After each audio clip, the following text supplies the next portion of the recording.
Hello, it's me, Mike with HPDS. In this video, I will be going over Genesis chapter 50.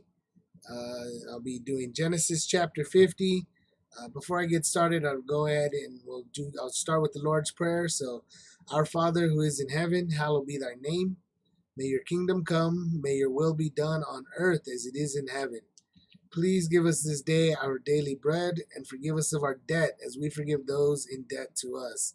And Lord, lead us not into temptation, but instead deliver us from the evil one. Amen. So I'll go ahead and ask that please like this video and subscribe to the channel for chapter by chapter Bible study.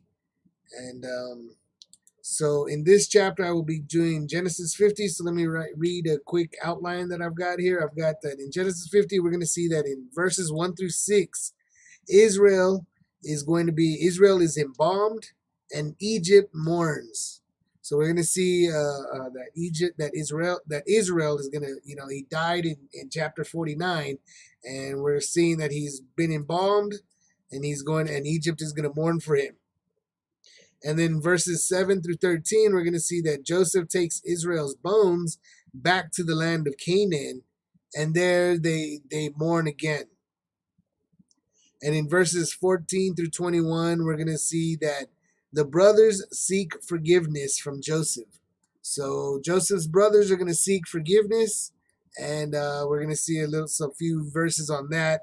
And then from verses 22 through 26, that'll be the end of the chapter, we'll read that Joseph himself dies. And so that's going to be Genesis 50. So pay attention for that. And I'll give a quick outline of Genesis 49. I'll give you a quick summary. Is that Genesis 49, we saw that Jacob did the blessings for his 12 children. Jacob blessed his 12 children, and those 12 children were given blessings that will ultimately translate into the 12 tribes of Israel when Israel comes back and takes over the land of Canaan in time, which they will do after the Exodus.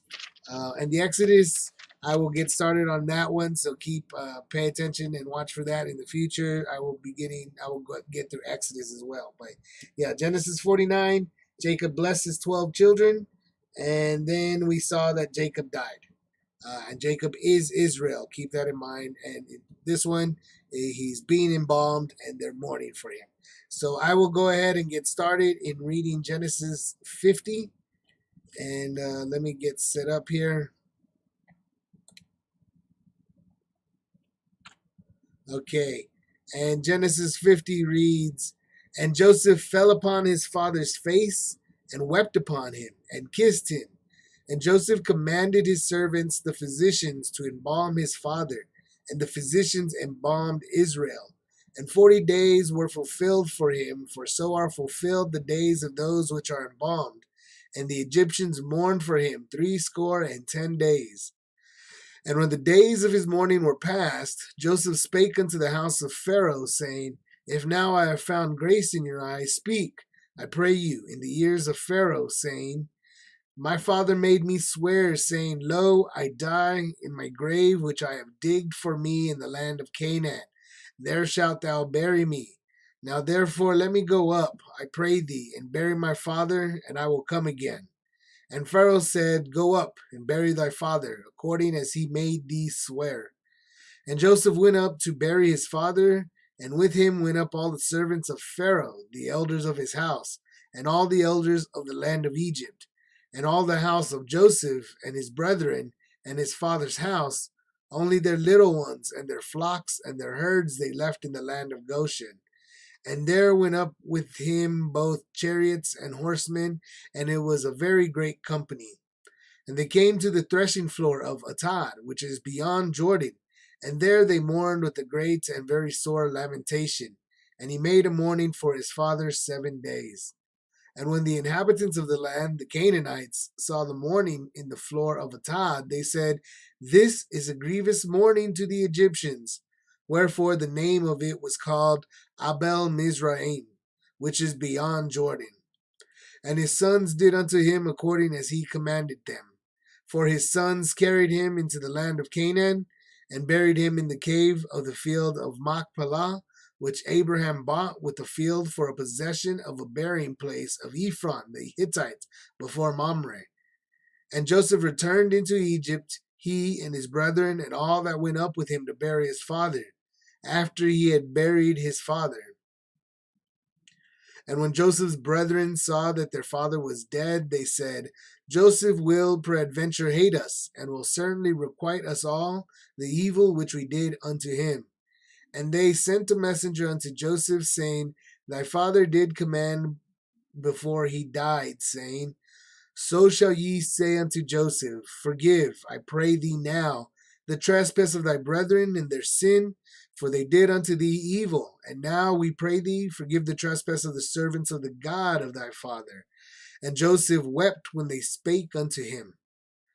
And his brethren also went and fell down before his face, and they said, Behold, we be thy servants. And Joseph said unto them, Fear not, for am I in the place of God? But as for you, ye thought evil against me, but God meant it unto good, to bring to pass, as it is this day, to save much people alive. Now therefore fear ye not, I will nourish you and your little ones. And he comforted them, and spake kindly unto them. And Joseph dwelt in Egypt, he and his father's house. And Joseph lived 110 years. And Joseph saw Ephraim's children of the third generation, and children also of Machir, the son of Manasseh, were brought up upon Joseph's knees. And Joseph said unto his brethren, I die, and God will surely visit you, and bring you out of this land unto the land which he sware to Abraham, to Isaac, and to Jacob. And Joseph took an oath of the children of Israel, saying, God will surely visit you, and ye shall carry up my bones from hence. So Joseph died, being 110 years old, and they embalmed him, and he was put in a coffin in Egypt. So that is Genesis 50 in its entirety. It's about 26 verses long. It isn't entirely too long, but it's kind of important here because what we're seeing is that the Egyptians really took, they took a real big interest in these this tribe of Israel, these sons of Israel, these children of Israel, and when Israel dies, the Egyptians make a great fuss about it. It's a great mourning, and they go all the way to, a very, kind of beyond the Jordan. So they go beyond the Jordan, and they find a place out there, and that place, where they actually mourn there, and they do a really big mourn, so much that the people that live there are saying, they say, wow, that's these Egyptians are really sad over there. And of course they may or may not have known why, but that's what it was. That's what happened. And they went beyond the Jordan. And then of course they buried their father, who has been embalmed. So that's what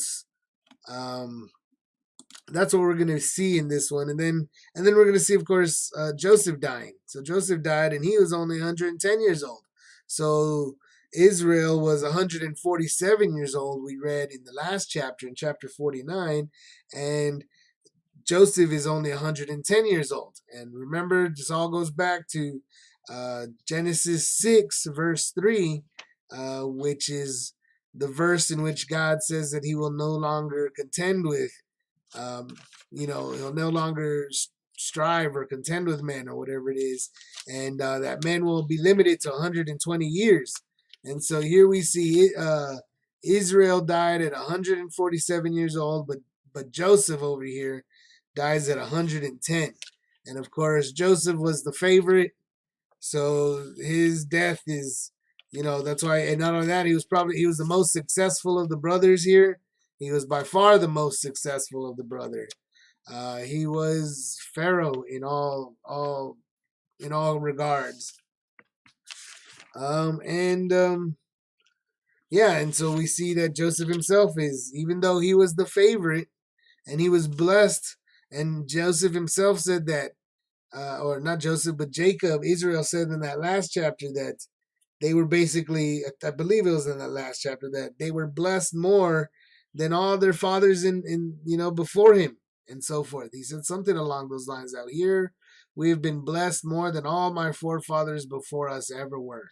And they keep living shorter lives. So he's saying that in his short life, even we saw Joseph 110 years old, and Joseph's going to die at 110 years old, but he was by far the most abundant of all the forefathers before him. And we remember reading that Abraham was rich. So Abraham was rich. Isaac must have even been richer. And then obviously Israel, was pretty rich himself until the famine. And then when he was gonna basically, when things were getting rough during that famine, they come across Joseph, and Joseph just happens to be ruler over over Egypt, and so they just became even more wealthy. So they are very wealthy people at this point, it seems, in time. So what I'll go ahead and do now is I'll go ahead and get back into this and reread this. I'll go line by line, and I'll just see what the Holy Spirit brings to the table here in Genesis 50, and we'll see once again what's going on here and what's going on with these brothers. The brothers are going to seek forgiveness too, and we'll see all about that. So let me get set up here. Genesis 50. Okay, there we go. So we're going to see that Joseph fell upon his father's face and wept upon him and kissed him. So clearly Joseph comes across his father who has died. And so he does the whole, he begins the mourning, begins to mourn. And he gets his physicians over here and his servants, of course, they embalm his father. So embalming was a thing in Egypt. And I guess it's kind of something we even do to this day with people getting embalmed and put into caskets and buried and so forth.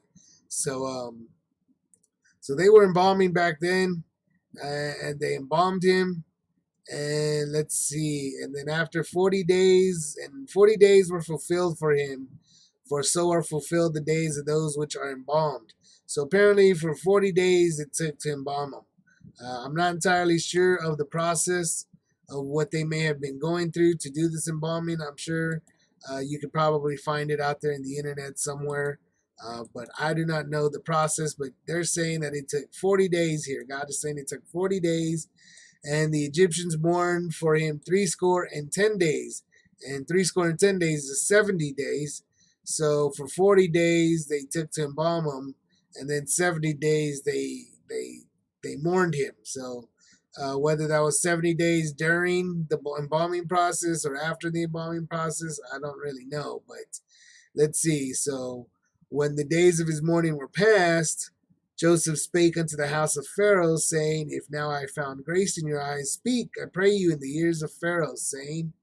So let's see. So after these 70 days, Joseph comes to Pharaoh. And remember, this is kind of like being an official, comes and he does official statements, because other than these official things that Joseph is doing here, he is actually Lord of entire Egypt. Basically, this guy is Pharaoh.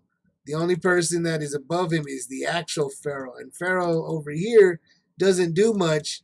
Joseph is in charge of everything. So it's like I said, in the end of the day, it's kind of like a corporation, a company, a business, in which you see Joseph is the president and Pharaoh is like the CEO.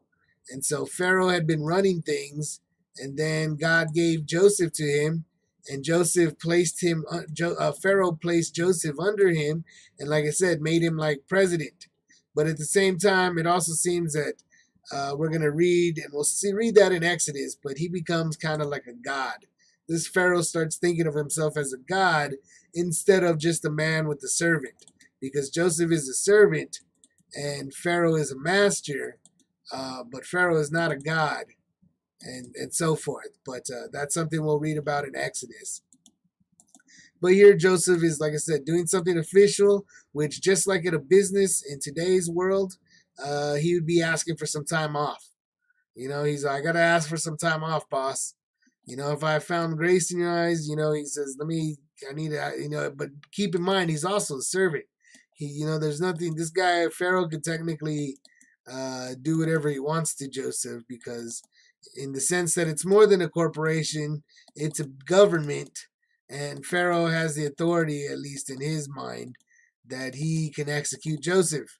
And he's got the power and everything to do it.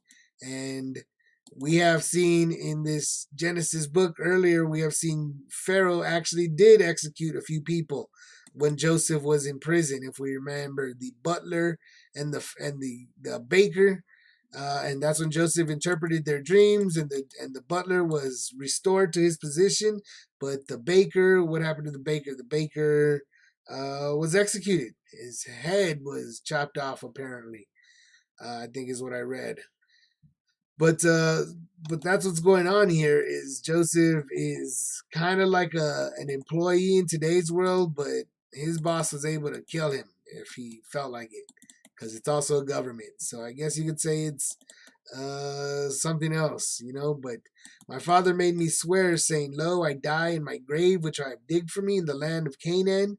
There shalt thou bury me. Now therefore let me go up, I pray thee, and bury my father, and I will come again. So this is Joseph saying, look, my father made me swear to him that I would bury him in the land of Canaan. And that's what he has. He has a grave site out there already in the land of Canaan, where he comes from, and he wants me to bury him there. Now, therefore, let me go up, I pray thee, and bury my father, and I will come again. So he's telling him, like I said, once again, in today's world, you could think of it like asking for some time off, but he is, like I said, more than that. Let's see. He's telling them that he's going to come back again, because, like I said, he's not quite an employee like in today's world, as much as he's a servant to Pharaoh. Pharaoh pretty much owns him, just like he owns everything else in Egypt. And so Joseph is saying, I'm not going to run away. I'm going to come back. He's saying, I'm going to come back again. Even though I go back up to my homeland in Canaan, I'm going to come back and be Pharaoh's servant as main master of your house. That's what I will do, and that's what he's telling them. And Pharaoh says, all right. He agrees, and this is something because now Pharaoh, of course, is been using Jacob, or Joseph has been running his household for some time now. By this point, it's been a while now. But Pharaoh goes ahead, and Pharaoh's been real kind to Joseph. Him and Joseph must have been real close, and and he's obviously seen God. This Pharaoh was a lucky Pharaoh over here that got to see, the grace of God through Joseph. That God worked through Joseph. But Pharaoh lets him go. He tells him, go up and bury your father. Go ahead, just like he swore him you would. And so Joseph goes, and he goes to bury his father. Let's see, and it says, up went all the servants of Pharaoh, the elders of his house, and all the elders of the land of Egypt. So it was a big deal. So not just Joseph, apparently all the servants of Pharaoh did too. So Pharaoh's servants went too. So Pharaoh basically appears to maybe stayed at home, while pretty much all of Egypt left to go bury this man with Joseph. So it seems like a big deal that this family over here was definitely involved with this kingdom. This kingdom loved Joseph, and they must have known him, and that they would have known. They were definitely paying attention to his life. The Egyptians were definitely paying attention to his life, and they were just like, I guess you could say, in today's modern world where we have famous people and people try to keep up with these famous people and watch stuff with the famous people. Here they were paying attention to their pharaoh, or at least their pharaoh's main servant, which was Joseph. So they were really involved in his life, And so everybody in Egypt knew that his father had passed away. They knew that his father was, and his brothers had come. So a few years earlier, so this would have been something like 17 years earlier. Uh, they remembered the big ordeal that Joseph went through and how dramatic his family came back into his life. And it was a dramatic thing, and all of Egypt knew, and they were really involved in Joseph's life. He was really, that's how it kind of was. That's how the government was. These people were, Pharaoh and Joseph, their people were very involved in their lives, and kind of what their drama was the people's drama. And this was the people's drama, was that their father over here, the father of their Pharaoh's main servant, or their Pharaoh in charge, basically, had passed away. So, and of course, this is kind of important.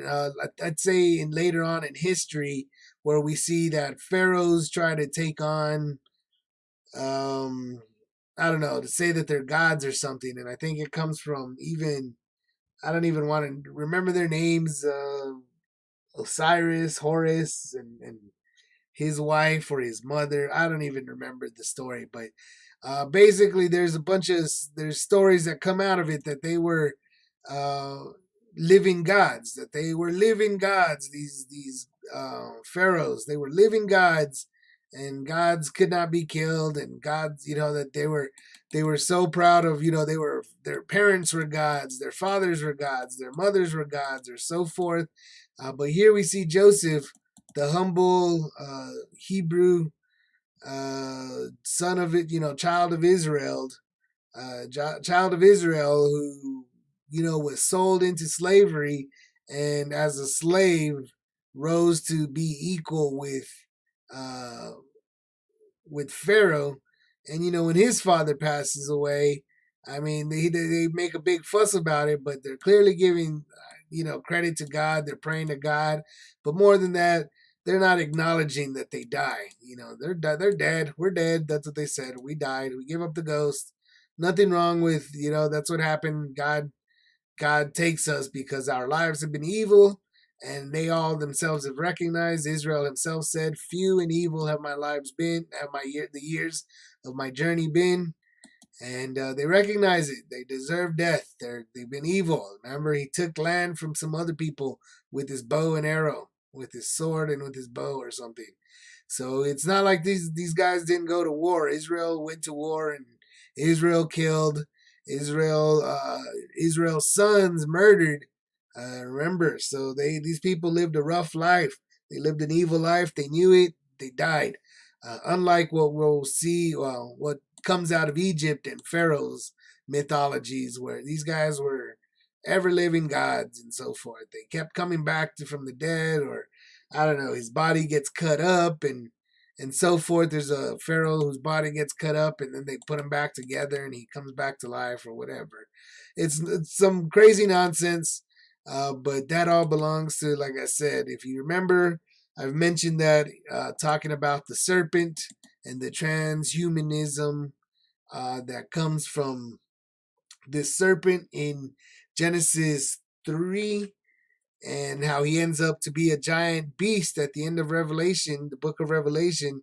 He's a big beast with 7 heads and so forth, 10 horns, and basically, it's a concept of they're changing their bodies in weird, strange ways that we see even in today's world.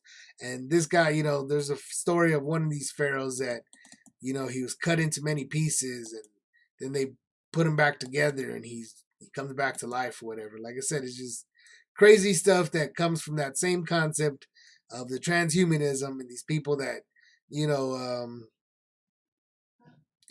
they do all kinds of strange surgeries to their bodies, and some people, men try to become women, and women try to become men, and so forth. Other strange activities such as that. Other than that, what I'll say is we'll keep going into this. Is that as let's see. So Joseph goes, and everybody in Pharaoh's house goes with him. So, like I said, basically everybody of Pharaoh loved him. Everybody in Egypt loved him, and they went with him. While I guess Pharaoh stayed at home. And all the house of Joseph and his brethren and his father's house, only their little ones and their flocks and their herds they left in the land of Goshen. So pretty much everybody except for the young ones. And of course, they left their herds and everything. Uh, and they go up with their chariots and their horsemen, and it was a big company. That's why I said a very great company. There's a very great company of them. So, and they come to the threshing floor of Atad, which is beyond Jordan.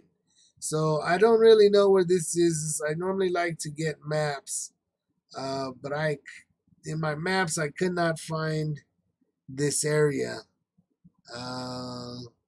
Atad. I don't see. I saw it in here, but let me see. I don't want to look too long if I don't have a map.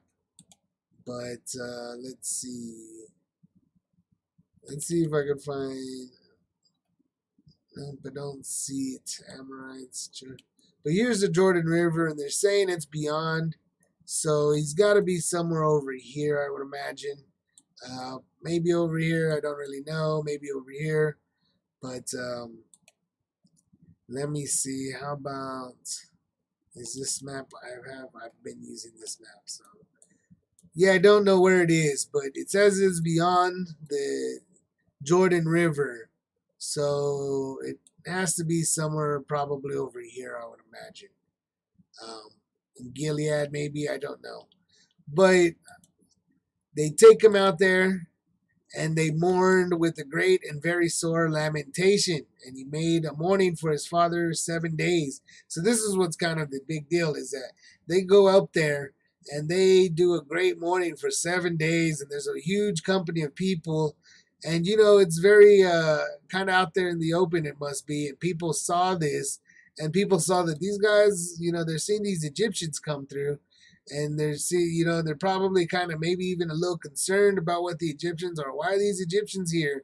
Are they coming to attack us? Are they coming to do this? They're coming to do that. And then they see, they're probably watching the Egyptians, and the Egyptians get to this place, and they start mourning, and they make a big fuss. They probably very dramatic. Probably a lot of people crying, maybe on their knees, crying, praying to God, maybe all sorts of things. But they made a big fuss about it. And so the land of the people in the land of Canaan saw this mourning, and they're like, this is a grievous mourning to the Egyptians. And so they call it Abel Mizraim. So I don't know where that is. That's the town I'm looking for, Abel Mizraim. So I don't see it in this Mizraim. This one, Abel Mizraim. Abel Mizraim. Maybe what I'll do is I'll take a quick Google search of it, and we'll see what I come up with. Abel Mizraim maps. Nope, that's not coming up. Images. That's what I'm probably looking for. Abel Mizraim. See these other sites over here. Abel Mizraim. Can't really see it. Again, I'm just not seeing it. I don't know where it could have been. So I'll go ahead and just stop wasting too much time searching for it. But it's out there, and the people actually name it. The Canaanites see these Egyptians, and it's kind of funny because it's all very symbolic here. Like, we have to keep in mind what's going to happen is that these same people that are coming out here to mourn are being considered as Egyptians. These Canaanites are thinking, oh, these are Egyptians. Look at these Egyptians over here. It's sad mourning for these Egyptians. But in reality, those are Canaanites that just did that. Those were that was Israel in them. And so you have to wonder, Israel's been dwelling among the Canaanites. Did these people not realize that was Israel? That Egypt had come in and done a great, big, proper burial for Israel in Canaan.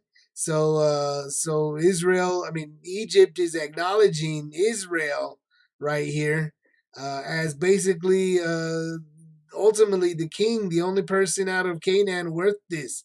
This is the Pharaoh making a statement that this person is apparently your king, or it's the only people, it's this person is from your home, and they're royal family. It's a royal family. So this is a royal family that apparently lives and dwells among the Canaanites. And so it's a real, like I said, it's a big statement saying that um there's a royal family that you know that inhabits this land, and that the Egyptians are clearly recognizing that to be Israel. None of these other Canaanites. There is no other Canaanite that this would happen for. The only Canaanite that could happen for was, uh, like I said, Israel. Israel is who it happened for. And so we see this. That's what happened. They take them, and they see they name this whole little town or this place after them.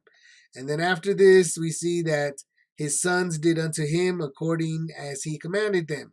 So what this means is that they went and they buried him in the cave of the field of Machpelah, which Abraham bought with the field for possession of a burying place. So this is that I forget what it's called again. I keep the something of the burying place of the patriarchs, or there's a tomb of it's I think it's called the tomb of the patriarchs. That's what it's called out there in Israel, in modern day Israel. You can go and visit something that's known as the tomb of the patriarchs, and it's this field in Machpelah, and it's this cave, and it's supposedly, well, it is that place that Abraham and their were buried. And let's see, and Joseph returned into Egypt, and his brethren and all that went up with him to bury his father after he had buried his father. So basically, after they buried his father, everybody goes back to Egypt. So they go and they get there, they mourn, they make this big monumental statement by mourning over there, and then they bury him after they've mourned over there, and then they come back to Egypt, and that's what they see, and that's where let's see, basically, let's see, 14 through 21, we're seeing that after this, we're going to see the brothers seek forgiveness. So this is where the brothers start seeking forgiveness. And Joseph returned to Egypt, he and his brother, right? And they buried his father. And when Joseph's brethren saw that their father was dead, they said, Joseph will peradventure hate us. So remember that way back when the brothers tried to kill Joseph, and instead of killing him, they just sold him into a caravan that made it out to Egypt, and sold him to Potiphar, which ultimately led up to him becoming Pharaoh in essence. So he became Pharaoh there. And but they're still, and Joseph had even told them that it was God's plan. He told them, don't worry about it. But here, now that their father is dead, they kind of wonder to themselves if maybe Joseph won't change on him. And so they definitely send a messenger to him, and they tell him, they bring in their father saying, hey, father commanded before he said, he told us to tell you to forgive us, I pray now, Lena. He said, so shall ye say unto Joseph. So they're saying that the father told him this. But of course, this is them saying this. Forgive, I pray thee now, the trespass of their brethren, for they did thee unto thee evil, and now we pray thee forgive the trespass of the servants of God, the servants of the God of thy father. And Joseph wept when they spake unto him. So they asked him for forgiveness, and they're really, even though their father is dead, they're really hoping that, hopefully Joseph doesn't change on us. But when they asked him this, Joseph just cries. It's just a sad thing for him. It's a very emotional thing. Again, they're very emotional. Here comes a brother. They all fall. Everybody's, they're telling him right here, and here they are falling before his. We are, behold, we be thy servants. So they're even telling them, here after their father died, here goes that again with God showing his. God is now showing he's making the prophecy that he had. Joseph had a couple of dreams way back in Genesis 37, yeah, Joseph has two dreams back in Genesis 37, and and it had the 11 chiefs that were paying obeisance to his chief. And here it is again. They're acknowledging that these 11 brothers are his servant. And Joseph tells them, "Fear not, for am I in the place of God?" So here he is again, being very humble. He goes, "I am not God. Am I in the place of God? I'm not God. God did this." That he's making sure to remember them, to remind them, remember, God did this, not me. God did this. I am not God. But as for you, he tells them, you thought evil against me. You thought evil, but God meant it unto good, and to bring to pass as he did this day to save much people alive. So he's saying it doesn't matter how it happened. He goes, there's a lot of people that are saved, a lot of people that are alive because of what happened. And that's because of those 7 years of famine that they were able to save up for. And they managed to live and survive because God had warned them beforehand. So he goes, "Now therefore fear ye not, I will nourish you and your little ones." And he comforted them and spake kindly. And Joseph dwelt in Egypt, he and his father's house. And Joseph lived 110 years. So getting into verse 22, we see him die. So basically by 21, he's telling his brothers, yeah, don't worry about it. I forgive you. It's not even, that it wasn't even you that did it. Even though you thought evil, God always held us. God turned it into good. And he's telling them, so don't worry, I'm going to nourish you and your little ones. And like I said, he was real kind to them.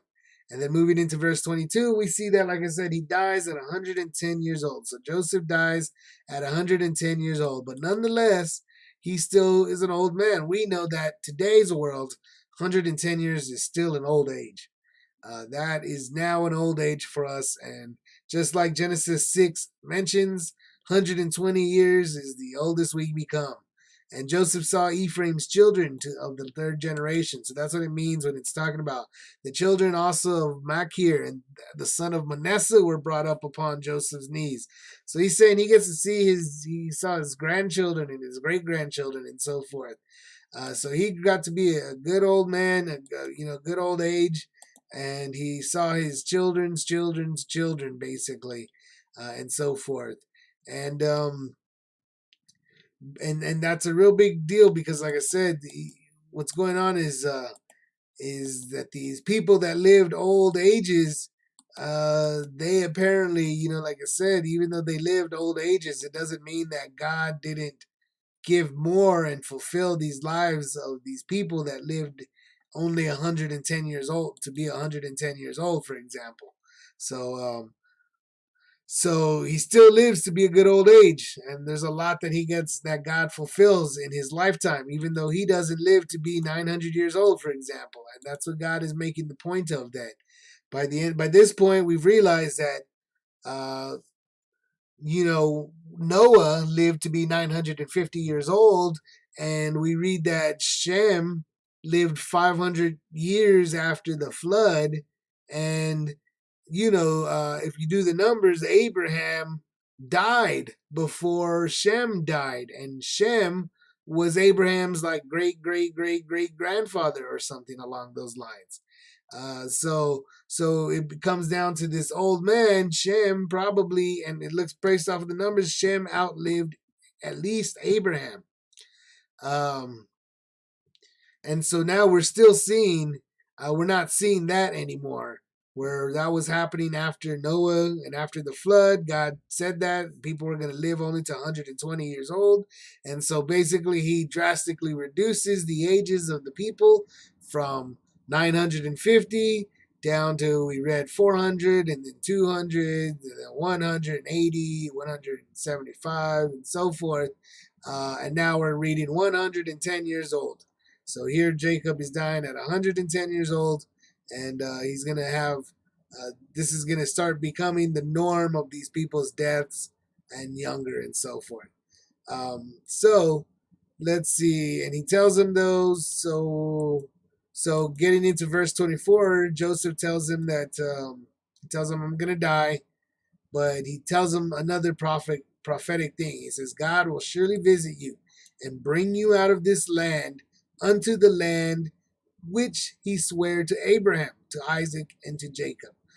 And Joseph took an oath of the children, saying, God will surely visit you, and ye shall carry up my bones from hence.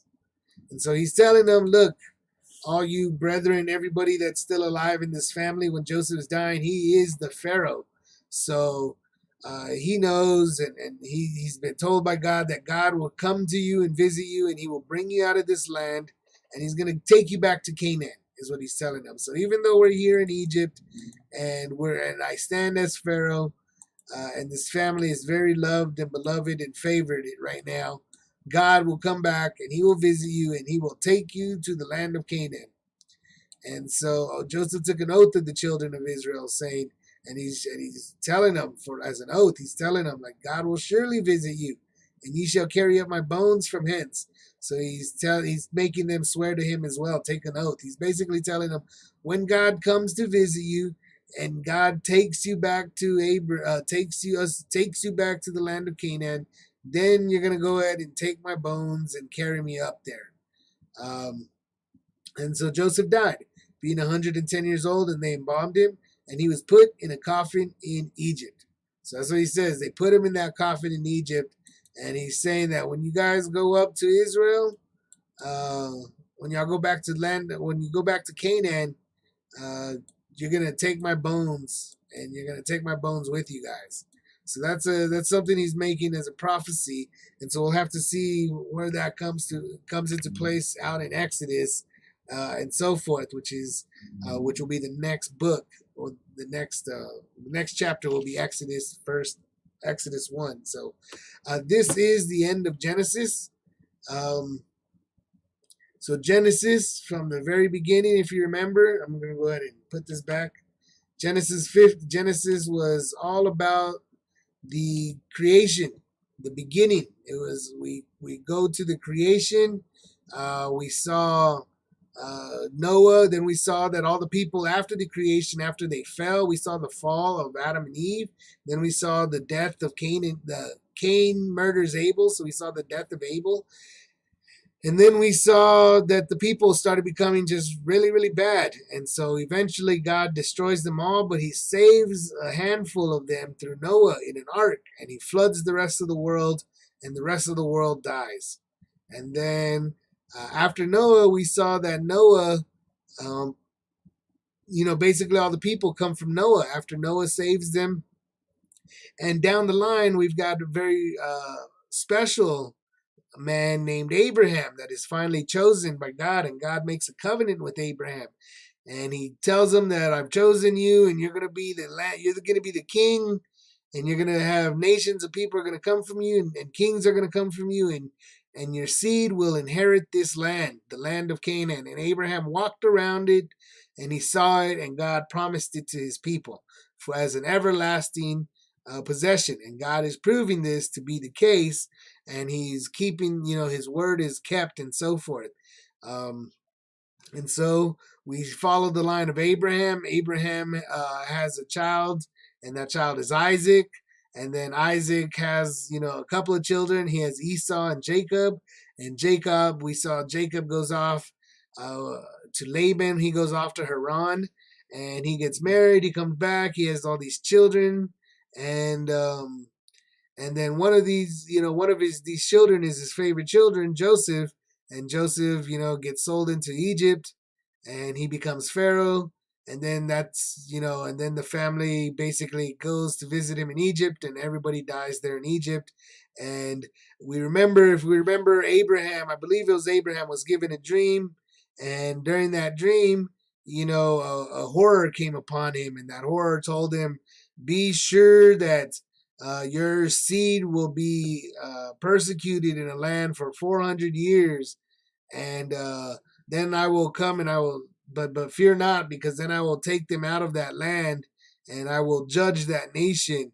And they will, and that's what he's saying. He says, your seed will live as strangers among a foreign land. And he's talking about these children, and he's talking about the land of Egypt, and the 400 years he's talking about, that Abraham was going to be the time from Genesis into Exodus. And we're going to see that in the time of Exodus, when I get into the book of Exodus, we'll see that Exodus is talking about a man named Moses, and how Moses is going to rescue these children of Israel from Egypt after Egypt has really started to enslave these children of Israel many years later, when these pharaohs no longer remember anything about Joseph. Um, so I'll go ahead and end this video now. This has been Genesis 50, and this is the end of Genesis. And like I said, I will get up Exodus soon enough, so please look out for that. Like the video, and again, subscribe to the channel for chapter by chapter Bible studies. And I will go ahead and say, God bless you. And I pray that we all bless Jesus Christ, and may Jesus Christ bless all of us. Amen.